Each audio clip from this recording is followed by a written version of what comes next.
my name is Bolanle Onilogo, and I'm the founder of Black Rubies, a show to inspire you and all women that with the right mindset and attitude, the sky is your limit. Today, I have a very special guest with a very special story to me. She came from close to nothing and rose to a height that would be considered admirable by anybody.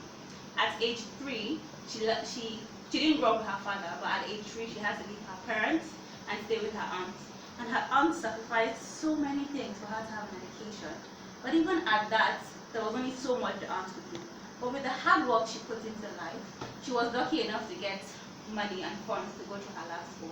And with this, she was able to go to a height that it amazes me, honestly. And even with all the abuse, emotional abuse she went through while she was young, she grew up having the hopes that she would stop that from happening to any other person. And right now, as we speak, she's an assistant director doing exactly as she hoped to do. So it's very awesome to have you here. Me too. I feel so honored to be in this program. Thank you so much. Thank you so much. I don't believe I mentioned your name. You are. I'm Florence Roberts. Thank you. So I want to know how was it? How was it growing up? What was it like? I mean, we hear stories, but we don't know. How was it? Well, honestly, I could say I'm thankful because had it not been for my experience, maybe I wouldn't be who I am today. So it's like a walk or a base for who I am today. So even though sometimes it was rough, sometimes it was like I wanted to give up, but I thank God. Because I could still remember at a tender age, my aunt would say, Simi, that's my middle name, Adesimi. She would always say, Simi, just give love to others. I mean, giving love to others, you find peace, you find happiness. So in my own way, I start giving love to others. Even the times that I'm sad, times that I wanted to give up, I'll start singing, I'll start working with children, I'll start just giving. And I found joy and I find peace. I heard you're from Sierra Leone. Yes. And I know it's different in countries, but how was it like growing up with that kind of background in Sierra Leone? What was it like? What hurdles did you have to face in the country? Wow. Well, I will say again, I'm blessed because my aunt that brought me up, she was a single mother, and all I knew was her. She was my father and my mother. But one thing she showed us was you can do it. It doesn't mean a man should always be there for you. So she created that image for me. So I copied her style. It was not easy at the start.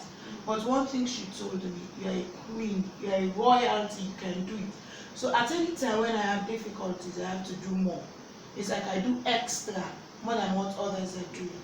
And whenever people are saying it's difficult to go this way, I'll choose to go that way. Because I find my joy in doing difficult things. Difficult things? Yeah. What do you mean by, like, the harder it is, the better for me. The more satisfaction you get yeah, out of it. yes, I can understand that. So when was like the breaking point for you? I mean, struggle, hurdle. So at what point, at what moment in your life do you realize that, you know what, I need to break out of this, I need to do something?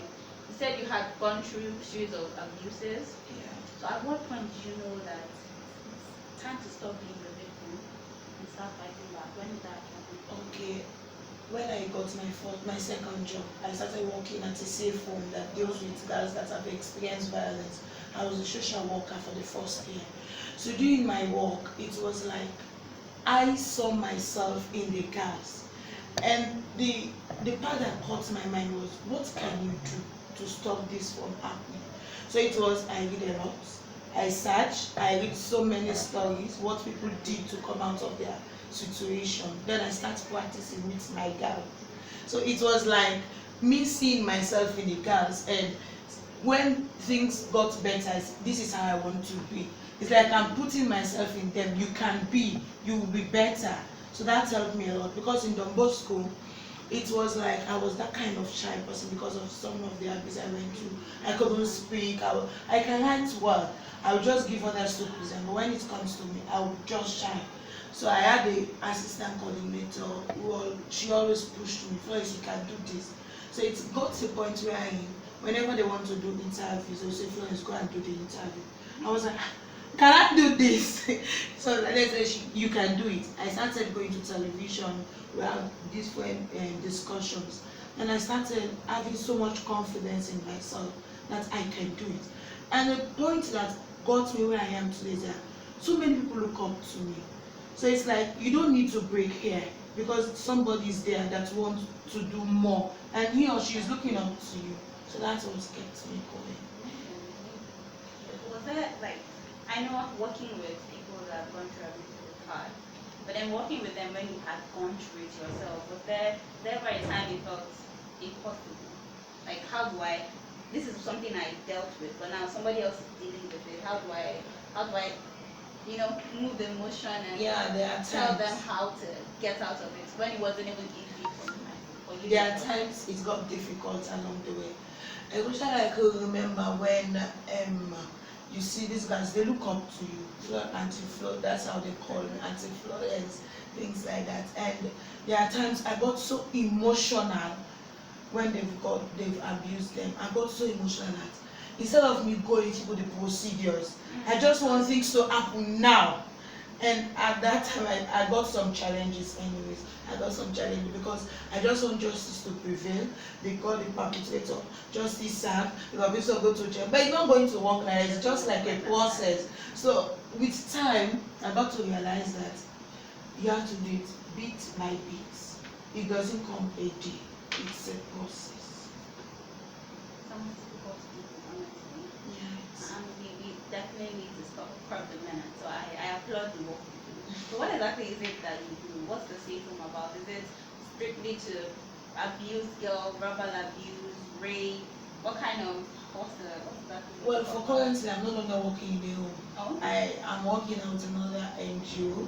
amazing. Yeah, Gold Island, the safeguarding, inclusion and safeguarding focal person for the North. Oh. So now I'm on another project. We are trying to eliminate worst forms of child labor, trafficking in persons and indecent work in Sierra Leone, in the northern province. So I work now with community structures, like I train them, I mentor them on how they can identify these cases, what they can do when these cases arose, and how they try, what are the mechanisms they can put in place to minimize this case not to happen. Well, in Don Bosco, while in Don Bosco, I work basically in the car shelter because after a year I got promoted to the assistant coordinator. So it was like, wow, I'm going somewhere. And I'm so grateful for Don Bosco, to be honest with you. Because who I am today, they made me. They saw the better side of me and say, Flo, you can do it. And I'm always grateful to them. What was basically about the girl shelter, we deal with girls that have experienced violence of all kinds, whether it be sexual, emotional, physical, psychological, all kind of abuse, as long as you're a child and you are in the home. Because they have 3 homes now. They have one for the girls that are in their homes that have experienced violence, another for girls that we are forced into prostitution, and another safe home for boys that are in the States. So they have 3 different homes. So it was like a challenging moment at the start, but with time goes on, it's like I'm in their situation and I wanted the best out of them. And I could proudly say I've got clients that even though they've gone through abuse, but now I can raise my hand that they are more better. Some of them are now in the university. Yeah, so, and I'm so happy because God used me to be an instrument to them. And I could still remember I had a case where she was sexually abused. At a tender age, she was in class 6, like in primary school, final class in primary school. But now she has sat to her WAS, that's final year exam in the secondary school. She's now heading for the university. So she's always my success story. Because from nothing, she thought everything was gone because she was an orphan. But now, she sat the exam and now she's heading for the university. So I find peace in people. Just listening to you speak gives me peace. It sounds like an amazing thing you do. No, you mentioned that growing up, your aunt was like your mother and your father. So what was that? Did he ever pull you down, realizing that you had no father figure? I mean, were there days that you wondered, how has this affected me? Am I a different person? Has this, without privileges, and I'm lacking because of this.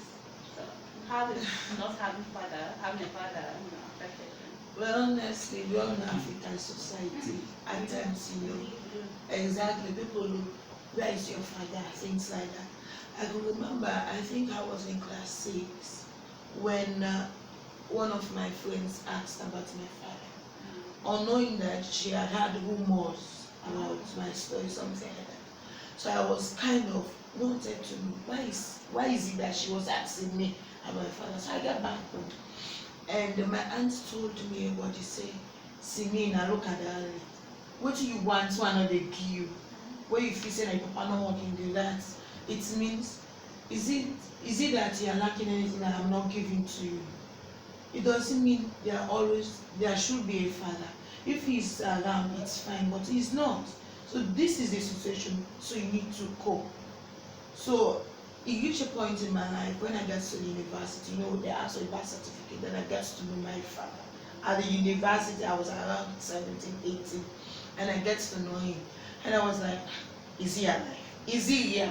Things like that. But I thank God because everything happened for a reason. I would say I'm grateful because I didn't he being there for me. Maybe I wouldn't be the person I am today because through my aunt I was able to see the pains to her eyes. Even though there are times she never told me, see me I'm not happy, but I sense it. But that kind of a sensitive kind of person. So it always pushed me that I want him to see me like, had I known, I would have been there for her. So it's like I want to do this, I want to do this, I want to do this. So I'm grateful in this. It's hard anyway growing up without a father. It's hard, and even sometimes I wanted him to be there for me. And at times, especially when I have good news, celebration time, I just want him to hug me, but he's not there. So it's fine. You did a good job. You did a good job, honestly. So sounds like it's been an amazing journey. Hard but amazing journey. And the hardness of the journey kind of makes the ending more beautiful, or the process more beautiful. Now you find yourself in Yali. Amazing. So in fact, I met so wonderful people. That's awesome. So how is, from what you've learned in Yali, what do you hope to take back to Sierra Leone? In fact, Yali challenged me. So before I continue, I just want everyone to know that Yali is the Young African Leadership Initiative, and this is a place where I met this amazing person. In the 3 weeks journey that we have been going through, I found this amazing woman, and so I am grateful for you to hear her story as I have, but it's a story that needs to be shared. So thank you so much. You're welcome. Thank you so much, Florence. The pleasure is all sharing this awesome story. We hope to see you greater heights. Do you have a Gmail, your Instagram account, or anywhere they can follow you to see the good that you're doing? I have an Instagram account, Adesimi at 30. At 30? Yes, Okay. Adesimi at 30. Facebook, Twitter, any other? Yeah, Florence Roberts 2050. Okay, my Facebook and Florence Roberts at yahoo.com. Awesome. We'll try to keep in touch. Okay, baby. Thank you. You're welcome. Hi there, it's Bolanle. Thank you for watching the video. I hope you enjoyed it. If you did enjoy it, please click the like button. And if you aren't subscribed yet, please hit the red button down below to subscribe. We will be releasing new videos every 2 weeks, and hopefully soon we'll get specific days that we will release the videos. But until next time, remember that you are more precious than rubies.